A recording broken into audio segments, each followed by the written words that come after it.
சமூக வலைத்தளங்களில் விமர்சித்து எழுதியதாக நாம் தமிழர் கட்சியினர் மீது கைது நடவடிக்கை மேற்கொண்டு வரும் Trichy SP Varunkumar DMK IT wing போல செயல்படுவதாக விமர்சித்த சீமான் வேலையை ரிசைன் செய்துவிட்டு வாங்க, நேருக்கு நேரா மோதுவோம் என்று சவால் விடுத்தார்.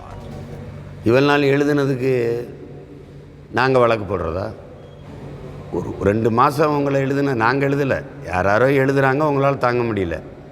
தம்பி, 15 வருஷமாக எங்கள் அம்மாவை, என் தங்கையை, என் உடன் பிறந்தார்களை, என் பக்கத்தில் இருக்கிற எங்கள் அக்கா தங்கைகளை, என் மனைவியை எவ்வளவு கேவலமாக எழுதுனீங்க. அதெல்லாம் நீங்கள் காசு கொடுத்து எழுதுனதானே? அப்போ நாங்கள் எவ்வளவு சகித்திருப்போம். வாயை திறந்தாலே நீங்கள் சொல்ல வாய் கூசுகிற அளவுக்கு நீங்கள் எழுதுனீங்க. இப்போ உங்களுக்கு தான் மானம் இருக்குது, எங்களுக்கெல்லாம் மானம் இல்லை. எங்களுக்கு இருக்கிறது ஈனம், மானம் இல்லை. அது தலைவலியும் காய்ச்சலும் தனக்கு வந்தால் தான் தெரியும். இதே உணர்வு தான், இதே வருத்தம் தான் எல்லாருக்கும் இருக்கும்.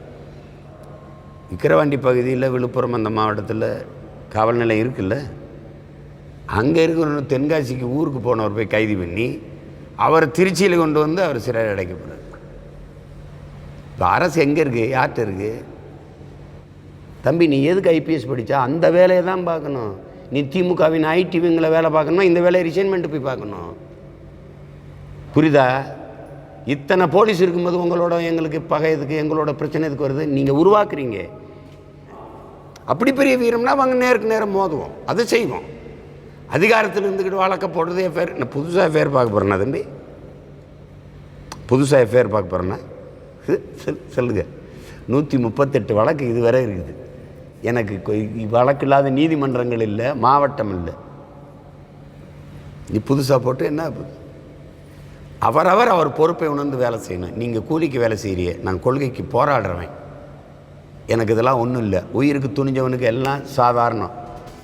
பிறப்போக்கும் எல்லா உயிர்க்கும் முதல் விஜய் தங்களை காப்பியடிக்கிறாரா என்கிற கேள்விக்கு காப்பியடிக்கிறார் என்று சொல்லவில்லை, அண்ணனை பார்த்து தம்பி செய்கிறது உங்களுக்கு என்ன பிரச்சனை என்று சீமான் கேள்வி எழுப்பினார்.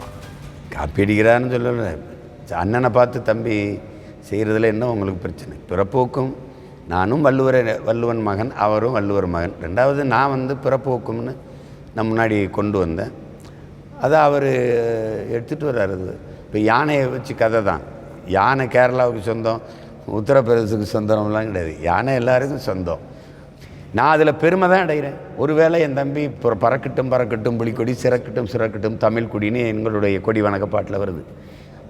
புலிக்கொடி பறக்கும், தமிழ் கொடி சிறக்கும்னு நாங்கள் முழக்கத்தை வச்சோம். அதே தம்பி எடுத்துகிட்டு வர்றாரு. அவரும் அடிப்படை அமைப்பு அரசியல் மாற்றம்ங்கிறாரு. நான் அதை தேர்தல் களத்துக்கு வந்ததுலேருந்து அதான் வச்சுருக்கேன். அது ஒத்த கொள்கையில் பயணிக்கிறது ஒன்றும் இது பண்ண முடியாது. அது ஒரு பெருங்குறை இல்லை.